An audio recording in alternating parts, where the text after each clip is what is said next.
Colorado is dealing with a little bit of a controversy after one school board member in Delta County said some pretty negative things about the transgender. Well, that's something that Catherine Sevenson does not agree with, and here's what she had to say about it.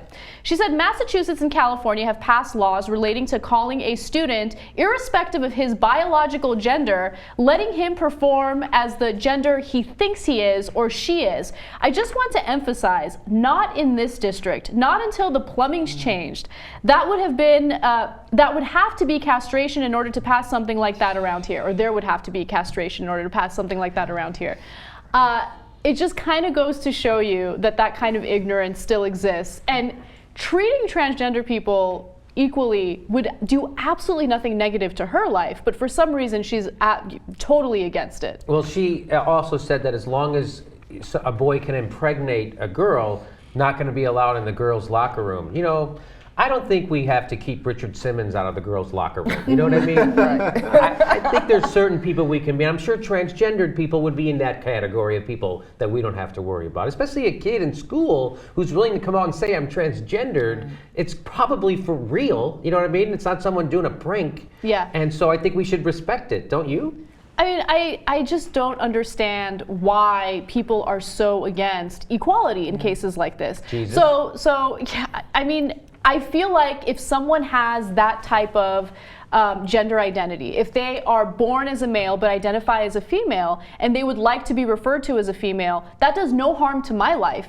Me refusing to refer to them as a female does harm to their life. And for some reason, we continuously have these really hateful people that refuse to understand that this isn't something that they choose to do for shits and giggles, excuse my language. It's something that's really difficult and they have to struggle with it for their entire lives. But the answer to that is that these people simply don't believe the logical explanation that is what the AMA says and what the American Psychiatric Association says is what you just said, but these people simply don't believe it. And and not only do they not believe it in adults, but then when it comes to kids, they really think that some kid who's 6 years old that is a boy that wants to be a girl, they think they're having some real psychological issue and they don't want to feed it because that'll somehow solidify this thing, except it's never proven that way. It's never, you know, every time we do a gay story here, I always say to you how I can't wait till we never do another gay story because then that'll be it and it'll be fine and big damn whoop. Well, I think what's going to happen is we're going to slowly be doing less gay stories and transgender is just going to be the next thing that we're going to have to deal with, and then that'll get out of the way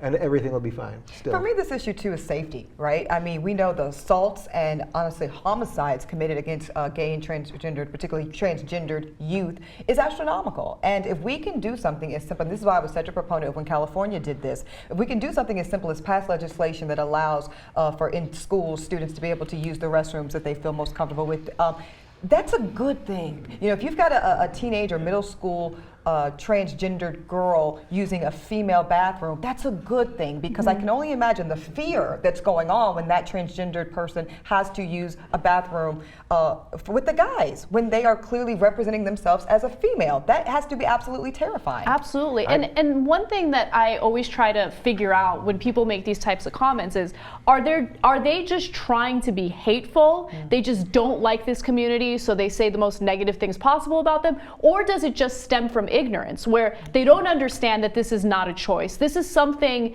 this is your identity. Gender identity is very different from your actual sex, right? And a lot of people don't understand that. That's something I learned in sociology class in college. I learned that in high school now that I think about it, you know, but a lot of people don't understand that. They think that these are deviants and they choose to live this type of lifestyle and they're just looking for some sort of attention. You went to high school, huh?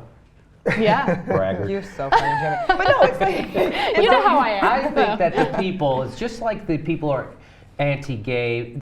I think there's a big percentage of those people who think that these transgendered or gay people are getting away with something. I know. You know, like they're getting away with having fun. Hey, I'd like to be a sex fucking maniac too, but I gotta rein it in because I have kids and I'm a Christian. I can't just go do everything I want. I'd like to have crazy sex with a transgendered, but I'm a Christian, so I don't. And I think it's those people who scream about it. Like a lot of people could not be okay with it, but they're not enough to talk about it. Right. The people who talk about it are the people who are suppressing missing something. Yeah, well, even if you listen to her language, Anna, in the quote that you just said, she said, "Not in this district." So Yeah. first She's of all, very there's possessive. it's very like I control Yeah. not only my own body and your body, but the district. And then not until the plumbing's changed. No one refers to it as the plumbing anymore. So that's ridiculous. And then to even bring in castration, it makes it feel like it's an animal, right? Because a bull would be Yeah, castrated. right. So it's not even, it's dehumanizing just in the language. So I don't know, is she hateful or ignorant? I'm not sure. But everything she's saying just plays into all of that fear-based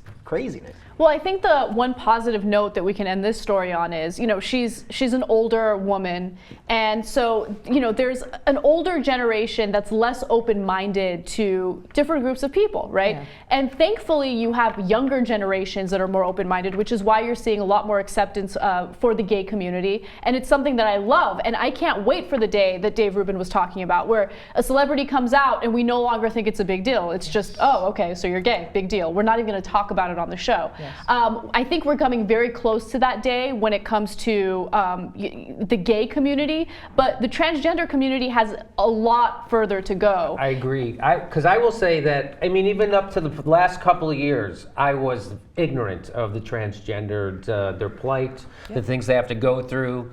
I used to make a lot more jokes about them, and I realize now that they weren't correct, and that they actually, I just never associated pain with a transgendered person. It just all looks like fun, and so that was my ignorance, and it is a big deal, and I think you're right, it will be the next thing. And I think so. And I think media is already picking that up. I'm a big fan of the Netflix series Orange is the New Black, in which they feature a transgender character, and I love that she's played by an actual transgendered person, which is amazing, to get us to this space all of you guys are talking about, a place of normalcy, where because I'm with you, Jimmy, I was pretty ignorant to this community up until a few years ago, and just those type of media, and that's why, again, I always talk about this, media images are so important, and diversity, whether it's culture, whether it's gender, it's absolutely critical to our understanding massively.